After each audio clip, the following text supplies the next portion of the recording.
Hello whoever is watching this video. This is my 50 subscribers special, and for this video, I was peer pressured by somebody called Lantham. Go check her out by the way. To make a tutorial on how I animate, even though it's not really that good, but I'm gonna do it anyway since my friend asked. Alright, so what you gotta do first is you open Allied Motion, obviously, and then you would want to select your parts. Select your parts that you want to animate, like that. Go to media, by the way. And it needs to be transparent, otherwise it won't appear like this. I'm adding a background too, so it doesn't look that empty or weird. Anyway, next I'm just grouping the parts so it doesn't make me have a headache. But first I gotta move these all. Alright. So now I'm just gonna group it into parts, like the head is one group, and then the rest of the body is excluded, like so. After that, you click edit group to open that. That's a specific group. Another reason I chose to group it is so that it can move as one and not separated parts. And now you just gotta double tap that button over there to set your pivot points. Now pivot points act as joins, so you can move your character properly without it dislocating, the body part dislocating from each other, so the animation can run smoothly. I'm gonna group another. Okay, then you add pivot. I'm gonna add pivot points. Just watch how I do it, I guess. And anyway, to check your pivot points later on, to see if it's set correctly, you must go try rotating your part.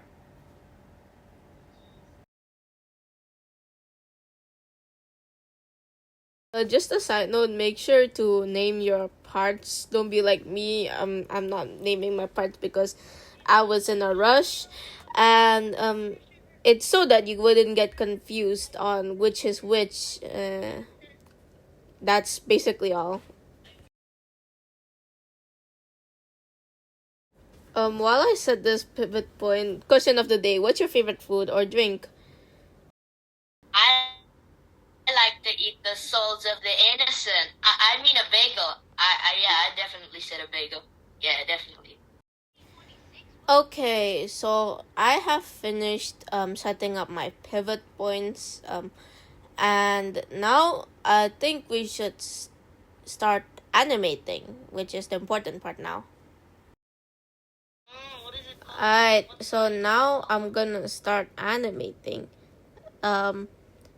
So I'm gonna check the pivot points first to see if they're set correctly, and yeah, that's correct. No, I don't want red That's line, I want also red correct, even though it's kind of wonky, but I'm not gonna use that much. This one's also correct.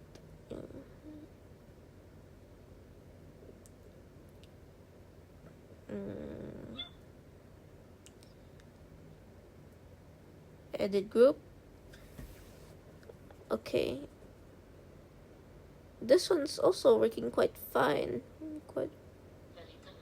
It's not the attaching. Okay, that's okay. This one's also working fine. I mean, so I'm not even gonna rotate this. This one, I guess it's okay. I'm not gonna use this. I'm gonna use the entire group anyway, but yeah, it's working fine. I set it correctly. And I don't know how I shade. Alright, so now I'm gonna start actually animating. Now for the head, actually first I gotta tell you, I'm gonna do bouncy animations. For the head, I usually just use rotate. You gotta click those keyframes over there. Then you put another one in the other side of the part, if you know what I mean. Then you gotta rotate it no, don't do that. Gotta rotate it slightly so it looks natural and doesn't look like a skinwalker. Now this is only once. It's only once, and that's boring. And I'm not planning to set keyframes repeatedly, so I'm gonna use a graph.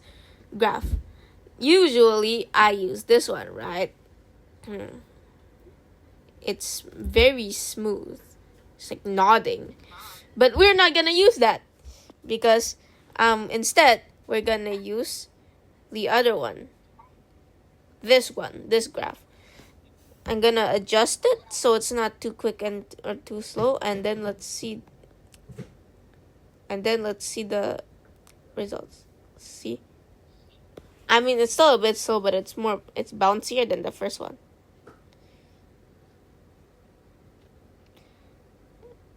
And now I'm gonna use this one.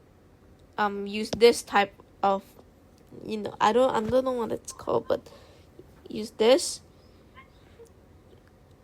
for the body, the torso. I'm gonna stretch it not wide, but I'm gonna stretch it longer to make it look like it's the shoulders are bouncing too, so it doesn't look that stiff. So you gotta adjust it. You set the graphs again. Oh, that's a bit.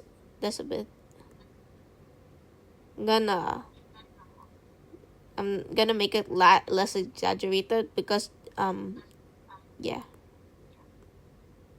Hold on. Now we move on to the hair. So for the hair, normally I use this for the back hair, the long part. It's like swaying back and forth. So it's stretched diagonally, if you know what I mean. I'm bad at explaining it, but yeah. Really good at explaining. And then I'm gonna add the graphs again, the bouncy one. Oh, that's a bit. I'm gonna make it less exaggerated.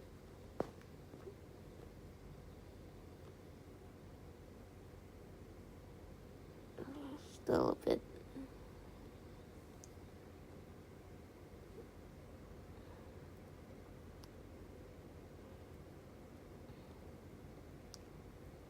No.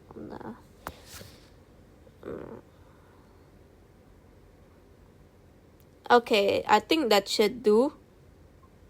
I should make it quicker, like that, because the graphs are a bit too slow, and that's a bit plain. Oh yeah, I forgot to switch this one too, like so. And then it's much quicker than before, right?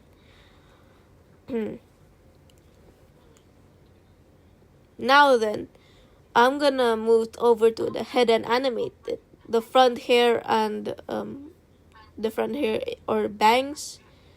I'm gonna animate them, and also the eyes a little. For the hair, for bouncy animation for the hair, I usually use this one. It stretches to become, gonna stretch it to become longer, like I did with the torso. Oh,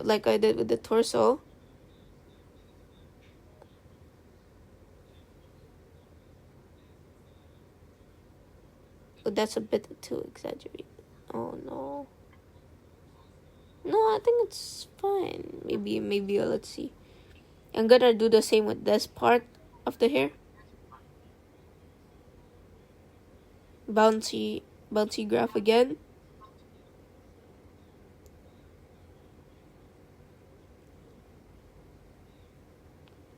Okay, let's see.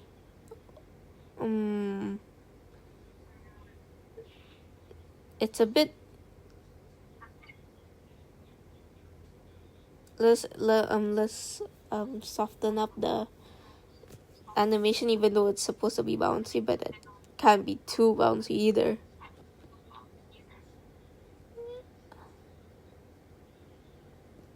Alright.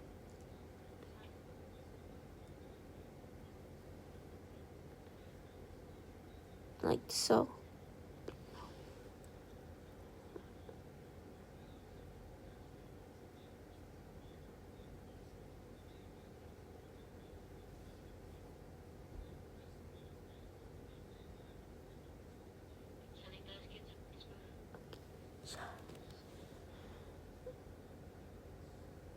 Okay, this should work.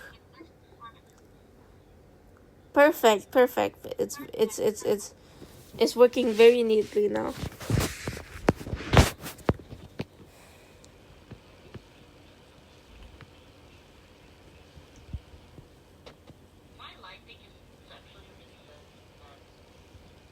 Okay. I think I'm now gonna do like a bit of eye movement. As you can see, I separated the eyes into two parts, the eyelids and the, I forgot what it's called, irises, I'm pretty sure. Yeah.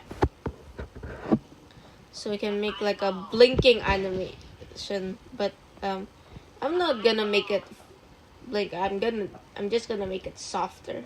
Soften the eyes. Rest the eyes or something. Half lidded, they say, I guess. And now the eyes are also moving along. Don't forget to set the graphs too into the bouncy one. I like the bouncy graph because it's really cool.